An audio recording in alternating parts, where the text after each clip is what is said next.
तर नमस्कार सर. मी ईश्वर Borade, entrepreneurship sale VIT पुण्याच्या वतीने आज तुमची मुलाखत घेण्यास इथं आला आहे.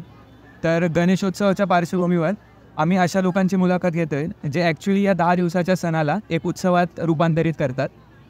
तर विदाऊट एनी डिले आपण पहिल्या प्रश्नाकडे जाऊयात. तर पहिला प्रश्न अशा गोष्टीशी रिलेटेड आहे ज्याबद्दल लोकांना जास्त अवेअरनेस नाही आहे. तर पहिला प्रश्न असा की सगळ्यांना माहीत आहे 2023मध्ये गणेश उत्सव झाला, पण हा गणेश उत्सव काश्मीरमध्येही झाला हे खूप कमी लोकांना माहीत आहे.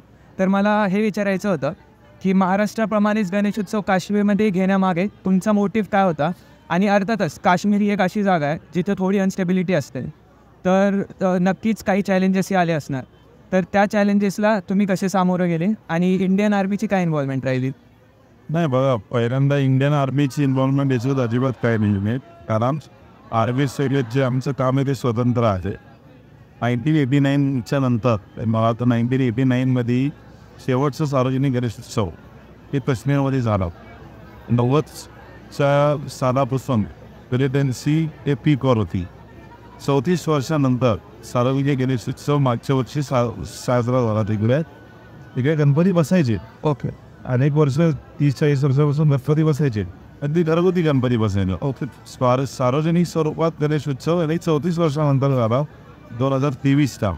आपली जी पुण्याची ग्रामदेवता आहे कसबा गणपती आहे, त्याची प्रतिकृती मूर्ती आपण दिली. त्याचे ट्रस्टी जे मंदिर आहे गणपती यार मंदिर, ओके, ते लाल चौकमध्ये आहे की ते युद्ध मूर्ती घेऊन गेले. त्याने 3 दिवसाचा गणेशोत्सव सार्वजनिक स्वरूपात तिकडे साजरा केला.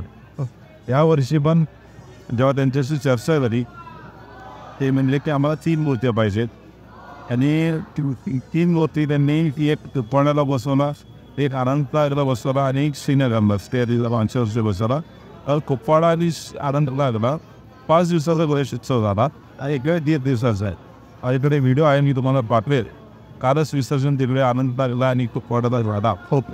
कमीत कमी 11 किलोमीटरची रांग होती. म्हणजे 600 ते 700 आपले इंडियन बांधव आणि बहीण आणि काश्मीरी भगिनी हे त्या मिरवणुकीत सहभाग. याद्वारे तुम्ही नक्कीच एक वेगळ्या टाईपचे फाउंडेशन स्टार्ट झाले बोलण्यात काही चुकणार नाही. 1989 नंतर पहिल्यांदा. आणि कारण काश्मीर हे काय भारताच्या वेगळी पाठ नाही, इंडियन पाठच आहे. एक्झॅक्टली. आज पुण्याचा गणेशोत्सव, वैभवश्वरी गणेशोत्सव आज युरोपमध्ये, अमेरिकामध्ये, सिंगापूर, मलेशिया हे तिकडे साजरा होतो. पण आपल्या काश्मीरमध्ये का नाही हे विचार करून आम्ही ही संकल्पना सुरू केली 2023. ओके. तर पुढील प्रश्न गणेश मंडळांशी निगडीत आहे. आता पुण्याचा गणेश उत्सव इतका भव्य होतो, त्यामागे नक्कीच पुण्यातील गणेश मंडळांना श्रेय देणं चुकीचं ठरणार नाही.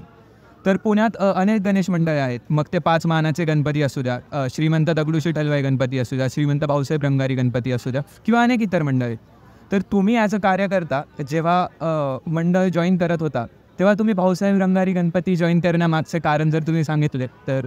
मला 2019ला जेव्हा मी भाऊसाहेब रंगारी मंडळ जॉईन केलं तेव्हा जॉईन करायच्या अगोदर माझ्याकडे अनेक मंडळांचे ऑफर होते. लाडारामची होती, अनेक जुळे आपली रामदेवत त्याची पण होते.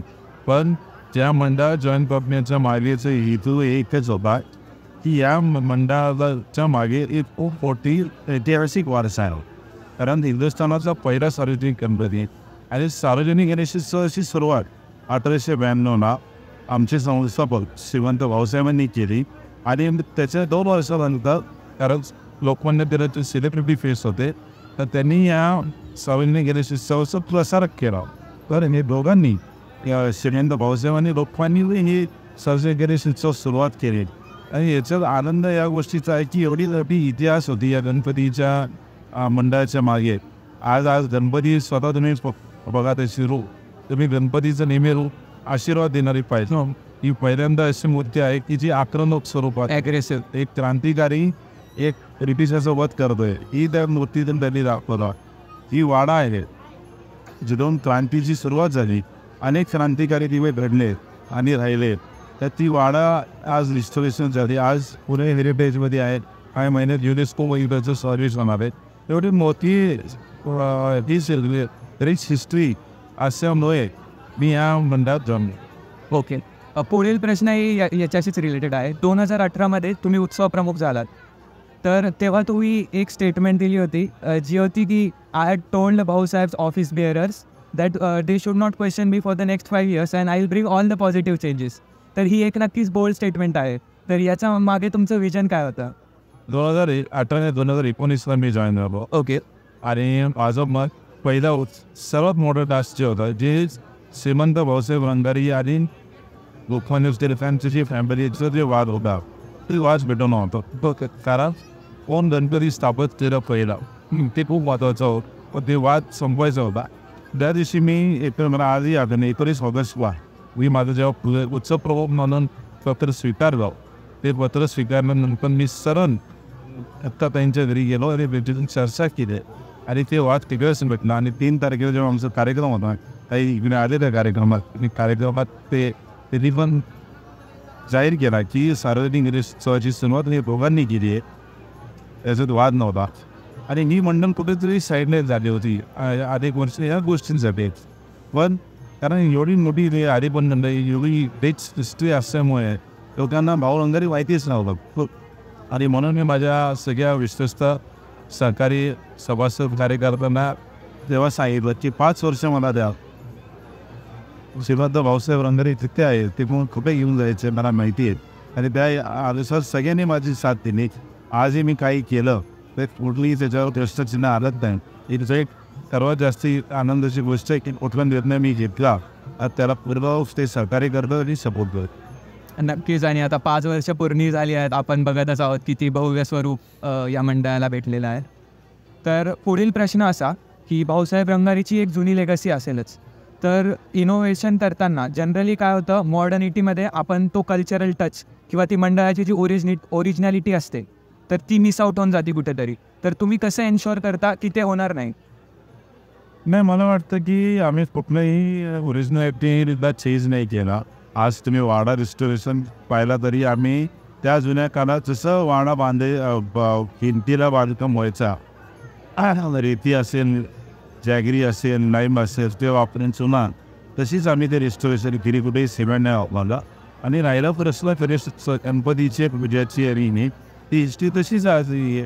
फक्त बदल एवढंच आहे की जे पारंपरिक रथ मध्ये अनेक वर्ष म्हणजे 1892 पासून 2023 पर्यंत रथ सारथी म्हणून मी असायचो आणि त्यांना बैल जोड लावायचो आम्ही. आम्हाला कुठेतरी बघा टाईमसोबत कुठेतरी आम्हाला पण वाटतं की एक चेंज परिवर्तन आणायला पाहिजे. कारण आपल्याला वाटतं की ते मुख्य प्राण्यांना त्रास देऊन उपयोग नसते. म्हणून या वर्षीपासून आम्ही 133 वर्षाची जी परंपरा आहे ती बदलली ती खंडित केली. आणि पहिल्या दिवशी पारंपरिक शर्यतीतून कार्यकर्ते ओढतात आणि शेवटच्या दिवशीसाठी आम्ही नवी तयार केली. नक्कीच एक खूप युनिक आणि चांगला इनिशिएटिव्ह आहे. एक शेवटचा प्रश्न. मागील काही वर्षात पुण्यातील गणेश उत्सव म्हटलं की एकच नाव समोर येतं ते म्हणजे पुनीत पालन.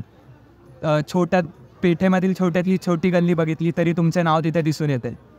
तर ॲक्च्युली ह्या मार्केटिंग जाहिराती किंवा स्पॉन्सरशिपचा on ground marketing point of व्ह्यूनी किती फायदा होतो? लाईक गणेश उत्सव सोडून पुनीत बालन ग्रुपसाठी किंवा माणिकचंद ऑक्सिरीजच्या कंपनीसाठी ॲक्च्युली कितपत फायदा होतो? सोपं आहे बघा. आम्ही मार्केटिंगचा विचार जास्ती करत नाही. आम्हाला जे याच्यात सर्वात महत्त्वाचं ही गोष्ट होतं की 2022 जेव्हा गणेश उत्सव झाला त्याच्या अगोदर 2 वर्ष कोविड होतात आणि कोविडच्या काळात कोविडच्या नंतर जो 2022 गणेश उत्सव झाला पूर्ण आर्थिक व्यवस्था जी होती देशातली ती कोसळली होती. तर ह्या गणेश उत्सव होणार का नाही प्रश्न होता. माझे सासरे जे आहेत निश्चित रविवार पुण्याचा गणेश उत्सव वैभवशाली करतात. त्यांचा पण खूप मोठा वाटा होता. 90 करीन तुम्ही पाहिलं तर त्यांनी जाहिरातीची माध्यमातून त्यांनी गणेश उत्सवाच्या मंडळांना आर्थिक मदत केली. तसंच 2022 पासून आर्थिक मदत तर मंडळांना भेटलीच आणि जे मदत भेटली त्याच्यातूनच आम्ही जाहिरात केली. आणि सर्वात इम्पॉर्टंट हे याच्या मागचा हेतू होता मदत करण्याचा की उत्सव जगायला पाहिजे आणि मंडळातले जे अफसर वर्गणीसाठी मांडणं होतं किंवा कार्यकर्त्यांवर सुद्धा दाखवलं होतं त्यांनीचं ते बंद व्हायला पाहिजे. आज मी तुम्हाला या माध्यमातून ही आनंदाची गोष्ट सांगेल की आज तुम्ही 5 वर्षाचं शहराचं पोलिसांचा रिपोर्ट काढला तर कुठल्याही मंडळावर किंवा मंडळाच्या कार्यकर्त्यावर वर्गणी योजना पुन्हा कधी दाखल झाला नाही. नक्कीच. अजून एक प्रश्न होता. या फ्लेक्स वगैरे यामुळे नक्कीच तुम्हाला काही समस्यांनाही सामोरे जावे लागले असेल. लाईक म्हणजे सरळ बोलायचं झालं तर काही समाजातील काही लोकांचं असं मानणं होतं की हे म्हणजे सॉर्ट ऑफ थोडं इलिगल आहे की सगळीकडेच एकच याचे पोस्टर्स आहेत. तर त्या समस्या ज्या आल्यात त्यांना तुम्ही कसे सामोरे गेलात? तेव्हा नाही हे मी याचं उत्तर दे मला तर नाही आहे. आता जे लोकांना अडचण आहे की आम्ही अशी ब्रँडिंग केली आणि हे केले नाही, पहिली गोष्ट मी क्लिअर करा, जे पण आम्ही ब्रँडिंग केली किंवा जाहिरात केली ते आर्थिक मदत केली मंडळांना. अरे मंडळांच्या ऑफिशियल ही परवानगी आहे, रनिंग मंडळ असेल, कमानी असते, जे महानगरपालिकेने दिली आहे किंवा महाराष्ट्र शासनाने दिली आहे तिकडेच लावले. ही विधान कुठे लावलीच नाही. प्रश्न नंबर 1. प्रश्न नंबर 2 जे माझं आहेत, याच्या अगोदर जाहिरात झाली नाही का या गरीब 2018 अगोदर विवो असेल, म्हणजे चायनीज कंपनी म्हणतो, विवो, ओप्पो, रिओमी, भारतीय कंपनी तुम्ही मला विचारा, त्याच्यात हिरो असेल, सोहाना असेल, बिस्लरी असेल, एअरटेल असेल, वोडाफोन, आयडिया, जिओ, एव्हरेस्ट मसाला त्यांनी नाही केली का? केली ना. तेव्हा का त्यांच्या पोटात दुखलं नाही? आजच टीका करायचं काय? आज टीका करण्याचं कारण याच्यासाठी आहे की आज एक पुणेकर आणि एक मराठी माणूस मोठा होत चालला आहे आणि उत्सव मी मोठं होण्यापेक्षा जे उत्सवाला ना वेगळं स्वरूप आला आहे, चांगलं स्वरूप आला आहे. आणि जे उत्सव वैभवशाली पद्धतीने पुण्याचा गणेश उत्सव हा लोकल झाला आहे. आज नक्कीच फक्त पुण्यातून भाविक नाही आहेत, आत्ताच आम्ही बघितलं बाहेर देशातून येतात, भारतातून येतात, अनेक राज्यातून लोक येतात. हे त्यांना बघता येत नाही. आणि जे माझ्यावर टीका करत आहेत त्यांच्यासाठी माझं उत्तर एकच आहे, मी एकतर या प्रश्नाचं उत्तरच द्यायला नाही पाहिजे का मला वेळ नाही घालवायचं. बस मी एवढंच सांगेन की ज्या लोकांना गणपतीप्रती श्रद्धा नाही आहे आणि भावना नाही ते लोक असं बोलतात. चालेल पुनीत दादा, तुम्ही मनमोकळ्या स्वरूपाने या ठिकाणी आमच्या प्रश्नांची उत्तर दिली यासाठी धन्यवाद. थँक्यू. आपण